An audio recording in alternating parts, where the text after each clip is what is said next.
Hello students, कैसे हैं आप सभी। I hope you are doing well, and now today we are going to read class 9 poetry lesson 1, The Road Not Taken. This chapter is composed by Robert Frost, and I will tell you the summary of the whole lesson, and इस part में हम इस पूरे part का summary आपको short में बता देते हैं कि हमारे जो ऑथर है वो हमें बताते हैं हम मेकिंग चॉइसेस या मेकिंग डिसीजन, और जो हम अपने जीवन में निर्णय लेते हैं वो हमारे जीवन में बहुत ही महत्वपूर्ण होते हैं, और वो हमारे आगे के गोल को, आगे के जीवन का, फ्यूचर को नया आकार देते हैं। और अगर हमारा जो डिसीजन है, हमारा जो चॉइस है राइट है, तो हमारा फ्यूचर ग्लो करेगा, ब्राइट करेगा और हम आगे बढ़ेंगे। अदरवाइज़ अगर हमने रॉन्ग डिसीजन लिया है तो उसका प्रभाव भी हमें ही झेलना पड़ेगा, हमें ही उसका सामना करना पड़ेगा। वही डिसीजन हमारे लाइफ को, जीवन को बर्बाद भी कर देते हैं। तो हमारे जो रॉबर्ट फ्रॉस्ट जी हैं वो बता रहे हैं कि सबसे पहले तो मैं इनके बारे में थोड़ा सा आपको बता देती हूँ कि ये हमारे जो ऑथर है रॉबर्ट फ्रॉस्ट जी, वो एक अमेरिका के फेमस पोएट हैं, कवि हैं, और इनके जो कविताएं हैं बहुत ही साधारण होती हैं और प्रभावशाली होते हैं। और ये जो पोएम है द रोड नॉट टेकन बहुत ही फेमस है। तो आइए हम स्टार्ट करते हैं। देखिए, पहला पैरा हम पढ़ेंगे। Two roads diverged in a yellow woods, and sorry I could not travel both, and be one traveler long I stood, and looked down, and as far as I could, to where it bent in the undergrowth. हमारे poet Robert Frost जी बता रहे हैं कि एक बार वो कहीं पर यात्रा कर रहे हैं कि तो जो सड़क है आगे चलकर जो जंगल की तरफ जा रही है, दो पीली पत्तियों से भरे दो रास्तों में अलग हो जाती है या विभक्त हो जाती है। डाइवर्स माने डिवाइड हो जाता है, बढ़ जाता है। And sorry I could not travel both, और हमारे कवि पोएट जो है वो बता रहे हैं कि मुझे दुख है कि मैं दोनों रास्ताओं पर एक साथ यात्रा नहीं कर सकता हूँ। एंड बी वन ट्रेवलर, और मैं केवल एक ही सड़क पर यात्रा कर सकता हूँ। लॉन्ग एज स्टूड, आगे वो कह रहे हैं कि मैं लंबे समय तक खड़ा रहा। And look down one as far as I could, और एक सड़क की तरफ अर्थात पहली सड़क की तरफ वो उतनी दूरी तक देख रहे हैं जितनी दूरी तक वे देख सकते थे। To where it bent in under the growth, वो वहाँ तक देख रहे हैं जहाँ तक पर जो सड़क है वो जो है झुरमुट होती है, जंगलों में झाड़ियाँ होती है, झुरमुट होते हैं। तो कह रहा है कि जो सड़क है वो झाड़ियों में या झुरमुट में मुड़ नहीं जाती, अर्थात विलुप्त नहीं हो जाती है। एक बार फिर से मैं जल्दी से कंप्लीट कर देती हूँ। Two routes diverged in a yellow woods and I sorry I could not travel both. हमारे जो पोएट है वो कह रहे हैं कि जब वो यात्रा कर रहे थे तो जो सड़क है जंगल की तरफ जाकर दो भागों में विभक्त हो जाती है, और उन्हें दुख है कि वो दोनों रास्ताओं पर एक साथ यात्रा नहीं कर सकते हैं।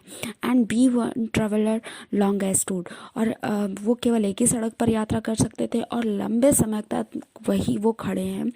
And looked down one as far as I could, और पहले सड़क की तरफ या पहले भाग सड़क जो है उसे वो देख रहे हैं जितनी दूरी तक वो देख सकते थे। To where it bent in undergrowth, और जहाँ पर वह झाड़ियों में या झुरमुट में खो नहीं जाती है या मुड़ नहीं जाती है।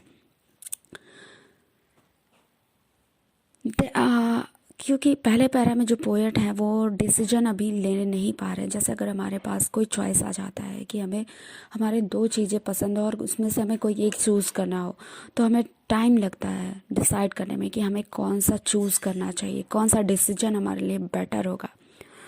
कहाँ तक हम अपने फ्यूचर को देख सकते हैं। तो यही कंडीशन हमारे साथ जो होता है वही वो बताना चाह रहे हैं।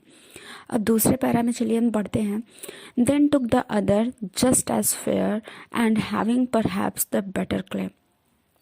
उसके बाद वो दूसरे सड़क की तरफ देखते हैं जो फेयर माने बढ़िया होता है, सुंदर होता है, जो बेहतर है, and having perhaps the better claim, और शायद, परहैप्स माने क्या होता है, शायद पहले वाले सड़क से ज़्यादा बढ़िया है।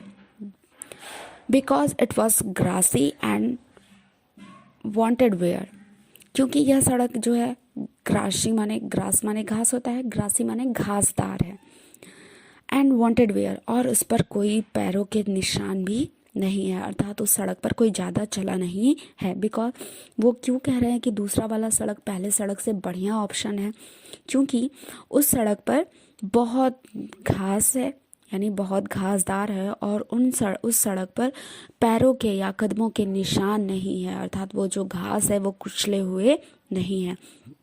Through as for that, the passing there had warned them really about the same. लेकिन जब वो आगे बता रहे हैं कि जब वो दूसरे सड़क को चुन लिए हैं और उस पर जब वो यात्रा करना शुरू करते हैं, अर्थात चलना शुरू करते हैं, तो वो पाते हैं कि हैड warned them really, उन्हें सचमुच रियलाइज़ होता है, महसूस होता है कि जो दूसरा सड़क भी है वो भी सड़क पहले वाले सड़क के समान है, क्योंकि उस पर भी कदमों के निशान उन्हें दिखाई देते हैं।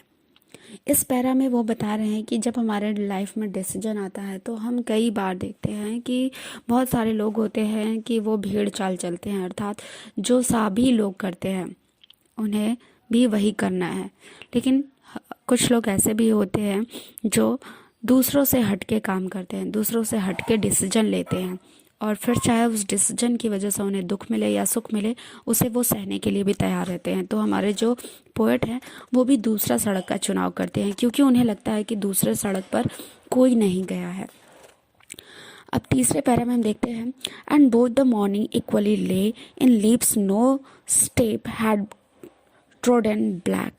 कह रहा है कि और कह रहा है कि and both that morning equally lay, और दोनों सड़कों पर प्रातःकाल जब सुबह हम आते हैं तो दोनों सड़कों पर समान रूप से जो पत्ते हैं वो क्या होते हैं, बिखरे हुए हैं।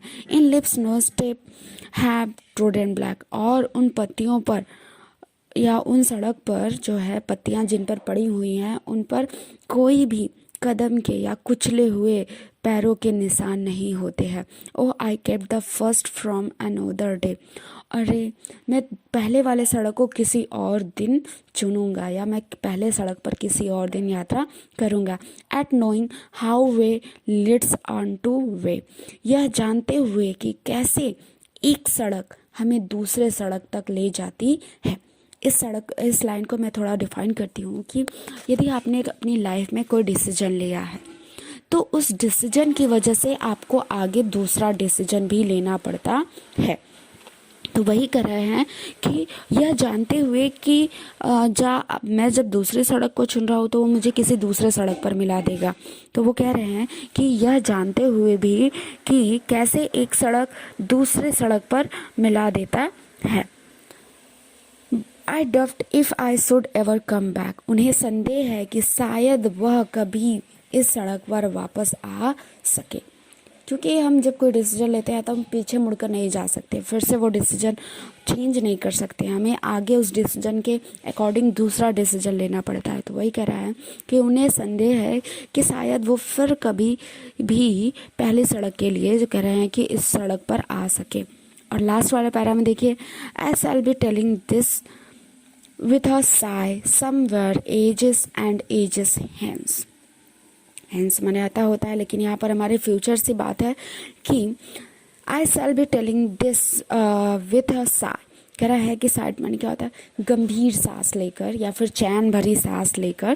कह रहा है कि मैं एक गंभीर सांस या चैन भरी सांस लेकर भविष्य में कहीं पर भी युगों युगों के बाद भविष्य में बता रहा हूँगा। Two routes diverged in a wood, and I took one less traveled by, and that has made all the differences। कह रहा है कि दो सड़कें कह रहा है कि एक जो सड़क मैंने चुना था वो दो भागों में विभक्त हो गई।